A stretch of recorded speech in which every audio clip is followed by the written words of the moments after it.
Hi, Big Tractor Power fans. This video comes to you from a freshly harvested soybean field located in western Kentucky, where a 640 engine horsepower John Deere 9RX 640 tractor equipped with 120-inch spaced tracks is working on fall tillage with a 28-foot 9-inch wide 23 shank Landau 2132 coulter chisel running 12 inches deep in the ground, breaking up compaction and preparing the field for corn planting next spring. In this video, I would like to share with you the tractor's specifications, production history, and list price tag, as well as taking you for a ride in the cab of the tractor to visit with the farmer as he tells us what he likes about running this tillage combination. But first, let's head out to the field so that you can see and hear this big tractor at work.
The 9RX 640 is the largest tractor offered by John Deere for model year 2023. It's manufactured in Waterloo, Iowa, and was introduced in model year 2021. During its first 2 years of production, it was powered by a 14.9-liter Cummins QSX 912 cubic inch engine. The horsepower ratings of the tractor remain the same for model year 2023, but the power plant was changed to a 13.6-liter John Deere 14X turbocharged aftercooled 6-cylinder 24-valve 827 cubic inch engine rated at 640 engine horsepower, 335 PTO horsepower, and during tough field conditions, the tractor can reach 691 horsepower. This machine is fitted with a 400-gallon diesel fuel tank and has a 31.7-gallon capacity for diesel emission fluid for clean engine solutions.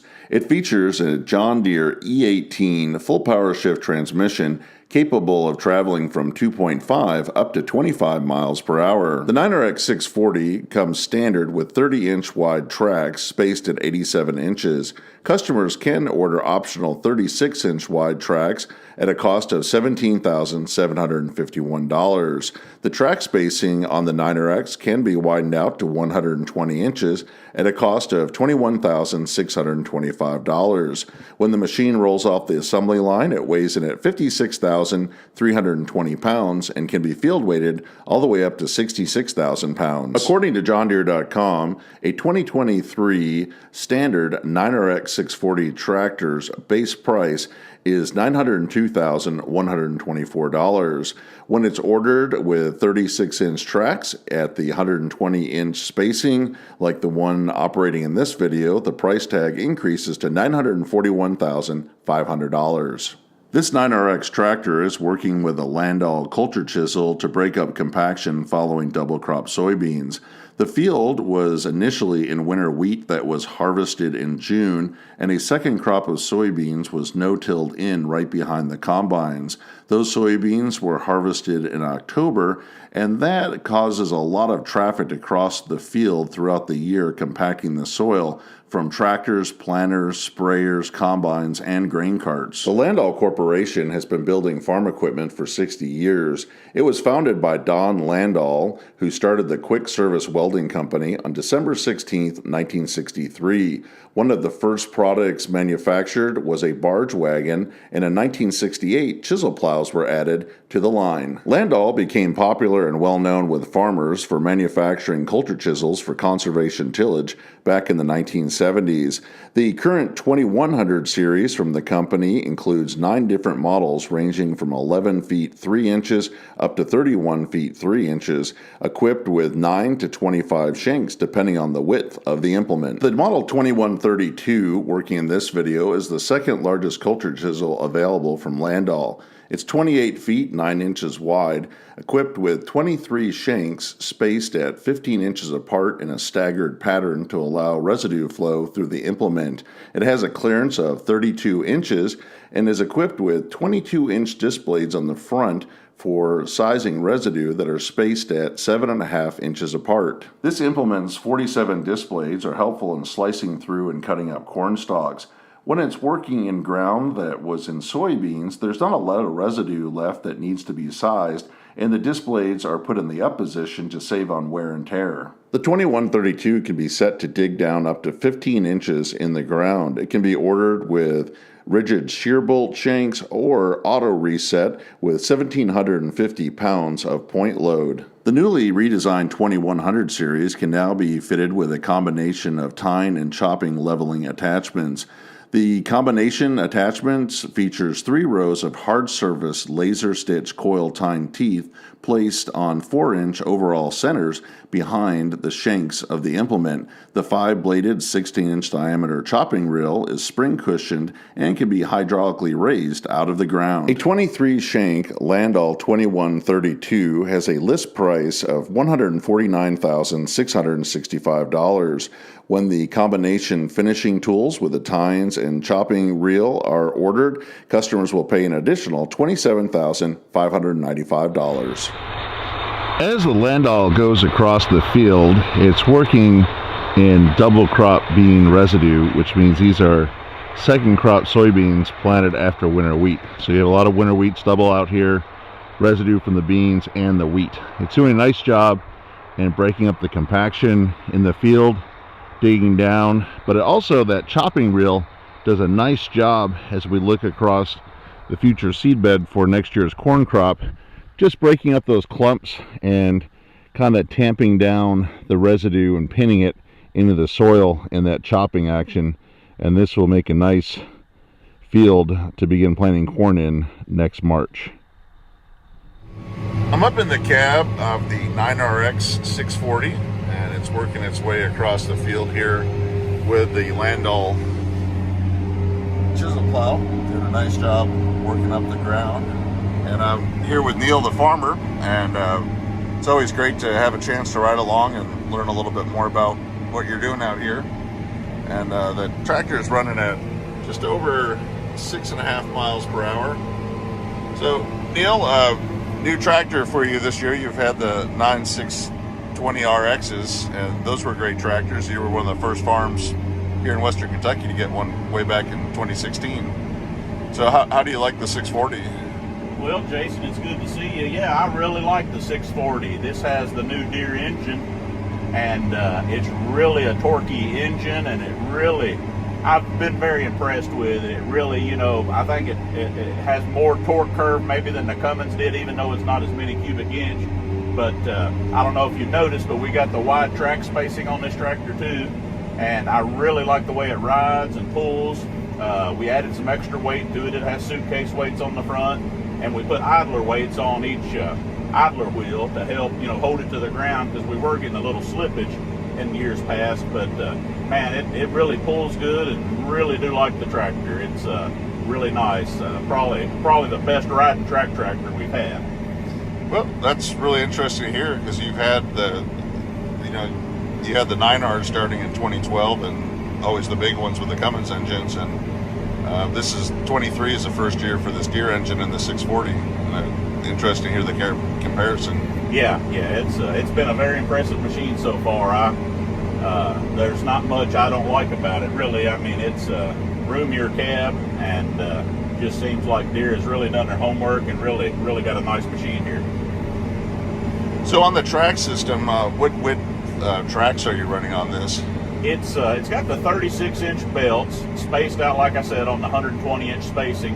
And what I like about that, Jason, it gives us a little more room, like to work on the engine compartment. If you're servicing the tractor, you can get in there, and no trash builds up hardly as bad around between the tracks and the frame. So it gets you out wide, it gives you a more stable feel, and it just really, I think, improves the ride. I guess the only negative would be moving up and down the road. You know, it's a little wider, but typically most of the equipment we're pulling is wide anyway, so it's not really that big a deal. But yeah, I like the 36-inch belts and like them out wide like this. It's kind of makes it almost a different tractor the way it rides and pulls, it feels like. So especially with all the extra weight we put on it. Do you find that it turns any smoother or rides any smoother with the width? I know when you have a 2-track high horsepower tractor, that 120-inch usually smooths out the ride. I think it does. I don't know if you can tell sitting in here, but I think it really smooths it up all the way around. If you go over something rough, it feels like it smooths it up. Turning on the end, I think it's a lot smoother, and I wouldn't say it hardly rides as good as a tire machine, but it rides good. Now, if you're crossing ditches or running over plowed ground, I think it is smoother than a tire machine for sure. But yeah, I really like the way it rides, and it probably doesn't translate over on the camera there, but it is just a really smooth machine. Well, it's definitely a nice ride, and we're turning around here, heading on the next pass. And another new addition, you've been running culture chisels for several years, but just switched over to Landau. How have you liked this implement? We really like it. It's a 23 shank, opposed to, I think we had a 19 shank Great Plains, and it's a little wider. Probably not hardly pulling it as deep as the Great Plains, but I feel like we're getting in the ground 12 to 13 inches deep with this, and we're not running a typical twisted shovel, we're running a wing point. So that allows us to bust up, compaction, and we may not be getting hardly down as deep as, say, a inline ripper would be or a V-ripper, but I think we're doing a good job busting compaction, and we try to run this tool over our corn ground that will be the first planted. That way it helps it warm it up in the spring, and we don't have as much residue out there to contend with. But I really like the job it's doing, and of course it pulls hard. You can tell as we go up these hills with this 640, it'll pull the RPMs down, but it really seems like it's doing a good job and leveling the ground good. And I've got rolling baskets on hydraulics, so I can click a remote there if I decide I don't want to run my rolling baskets and lift them up and leave it a little rougher. And I do that some, in certain situations. That way, we don't get any washing or anything as bad. Sometimes I run them, sometimes I don't, but it's a really nice tool. No, it looks like, just looking out the back here, it's got a nice width, well matched the tractor. I know, people look like, well, 20 feet, you should have 40 feet back there, but this tractor knows it's back there. It's well matched, but it's still giving it a workout. Yeah, here in southern Kentucky, our soils are a lot different than they are in the Midwest. We've got a lot of red clay and just some hard spots in these fields. So yeah, it's a good match for this tractor. I wouldn't want anything any bigger for sure, especially as deep as we're going. So how many acres an hour are you working with this setup? I'm doing right now, it's showing now, I'm pulling up a hill and I've slowed down a little, but this is an average. So I'm doing about 22.2 acres an hour average. It'll get up as high as 27 or 8 and, as low as, say, 18 or 19, depending on, how hard the ground is. But, I can cover some pretty good ground with this. 22 acres an hour is not terribly bad, I don't think. So really happy with the job it's doing. Well, that's good. It's getting the power right here coming up these hills. Yeah, you can tell I pulled down to 1,750 RPMs, so you can see how hard this hill is right here. And you see there, it picks back up when it gets off the hill, so it's a big difference in our soil types around here. How is the fuel efficiency on a big tractor like this doing heavy tillage? Or You know, it does pretty good. I could probably pull it up there, but I can run a full tank of fuel will last about 14 or 15 hours on this thing. So, you know, and it probably, I don't know, you probably know what's it hold 400 gallons of fuel. It does, So, yeah. you know, it's probably a gallon and a half per acre that it's using. But, you know, as deep as we're pulling this tool and as much compaction as we're busting up, I don't feel that that's necessarily that bad. I think that's pretty fuel efficient, really, you know. So. no, and that's a compaction, because you had wheat out here in June. Then Yes. you have the beans coming off that were planted right after the combines. Yes, And we have wheat that we go over multiple times with a sprayer. Have beans we go over multiple times, so there is a lot of compaction out here. I think this helps assist with the freezing and thawing that we get to, you know, kind of help loosen the soil up. So, very good. Well, I appreciate the ride along. It's a cool tractor and tillage moment to see working out in the field. yeah, glad you could come. Thank you.